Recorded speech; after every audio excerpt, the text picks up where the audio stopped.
Olá, meus queridos, eu sou Saulo Daniel, falo aqui de Salvador, Bahia, sirvo na liderança de uma igreja evangélica, que é a Igreja Batista Lírio dos Vales, em Jardim Armação. Jardim Armação é o bairro onde a gente está situado aqui, e a minha atuação mais na igreja é na liderança dos jovens. Além disso, também sou professor em alguns institutos bíblicos, ensino matéria de interpretação bíblica, hermenêutica básica, e gostaria de falar com muito carinho, atendendo a um convite, e me sinto muito honrado por isso, a comunidade Santana e Sagrada Família de Barra do Piraí.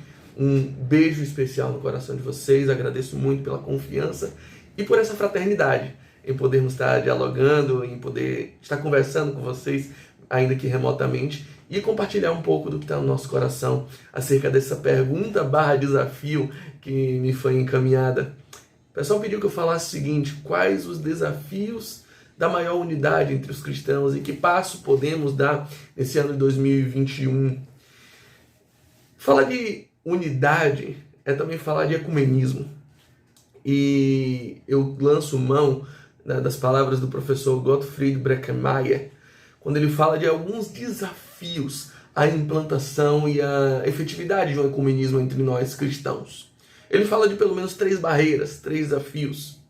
O primeiro desses desafios, que ele enumera a implantação de um ecumenismo sustentável, efetivo, saudável, viável entre nós, e que eu acho que dialoga diretamente com a igreja, de uma forma, a igreja invisível, a igreja ampla, a igreja em sua concepção macro, aqui no Brasil, o cristianismo.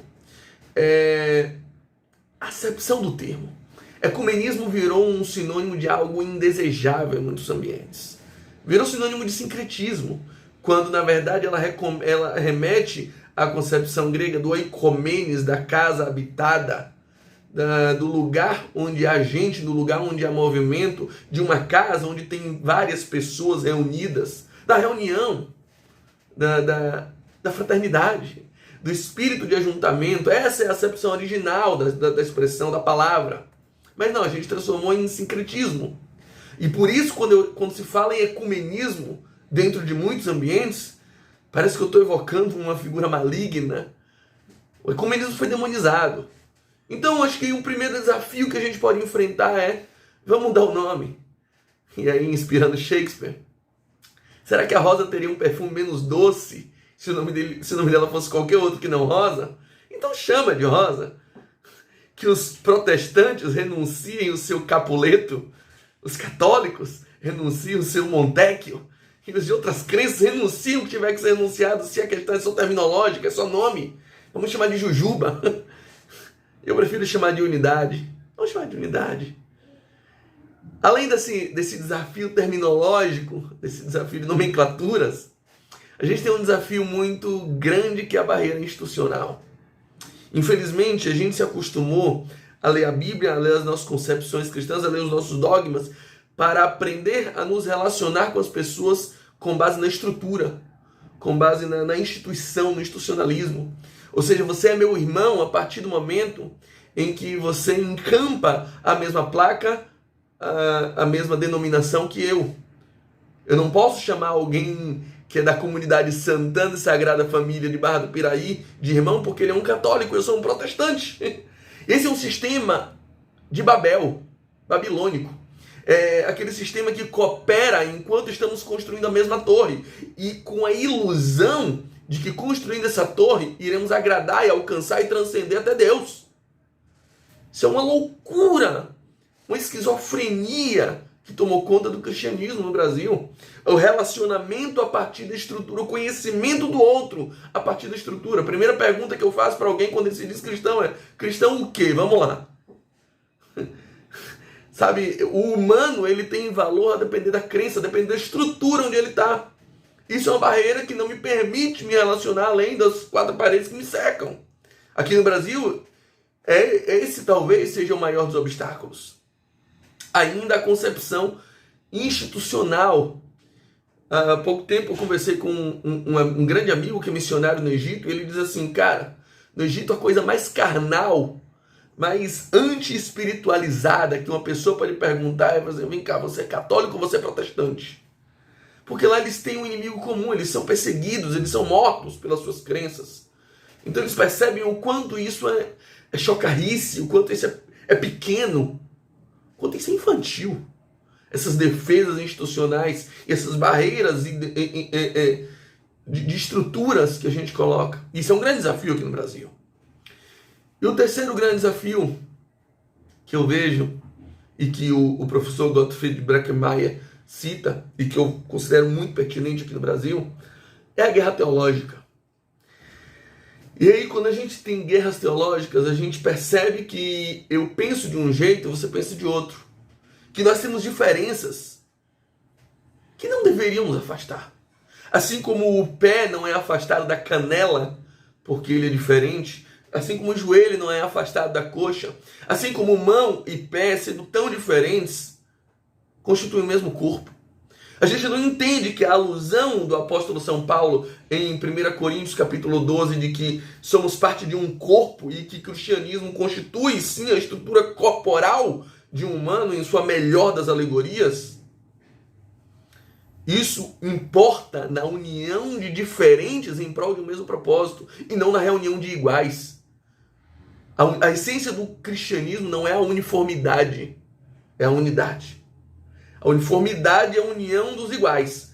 A unidade é a união dos diferentes em prol de um mesmo propósito. Esses são os três absolutos muros que a gente construiu. Quando a gente tem essa guerra ideológica, eu aceito compartilhar, partir o mesmo pão, chamar alguém de companheiro, desde que ele entre e se submeta à minha teologia, desde que ele concorde. Assim, como são inteligentes as pessoas que concordam comigo. A gente tem esse problema.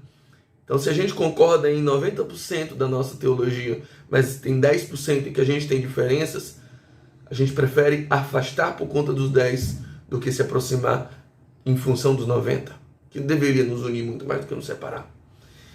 Em João capítulo 6, o evangelista São João, capítulo 6, no verso 28, ele fala de uma inquietude dos discípulos que olham para Jesus e dizem assim: o que faremos para executar as obras de Deus? E aí no verso 28 Jesus diz assim: queridos, a obra de Deus é uma só, que creiam naquele que ele enviou. Então, a gente acha que tem muita coisa para fazer, mas Jesus diz: só tem uma obra. Deus só tem uma obra. Então a gente enumera tanta coisa como importante, tantas campanhas, tantas liturgias como importantes, tantas estruturas como importantes, mas o que Jesus não enumera como a obra é o que a gente coloca no secundário: que creiam naquele que ele enviou, que creiam na sua obra, que creiam nos seus valores, que creiam na sua ordenança, que creiam nos seus princípios. A gente relega isso ao segundo plano quando isso deveria ser aquilo que nos une, aquilo que nos faz cooperar. Enquanto Babel foi a união de pessoas em prol de uma estrutura, e que quando essa estrutura terminou, ninguém falava a mesma língua, as pessoas estavam confusas e cada uma foi para o seu canto, porque a única coisa que os unia era a estrutura. No Pentecostes foi o contrário.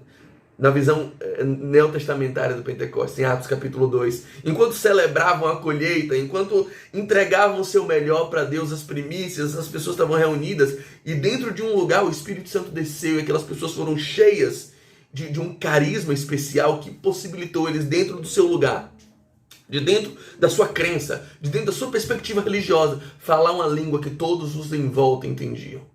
Eles falavam a língua que pessoas de outras crenças entendiam. Eles começaram a dialogar de uma maneira que todas as pessoas de outras nações, de outras perspectivas, de outros lugares entendiam. É isso que o Espírito Santo deve fazer conosco.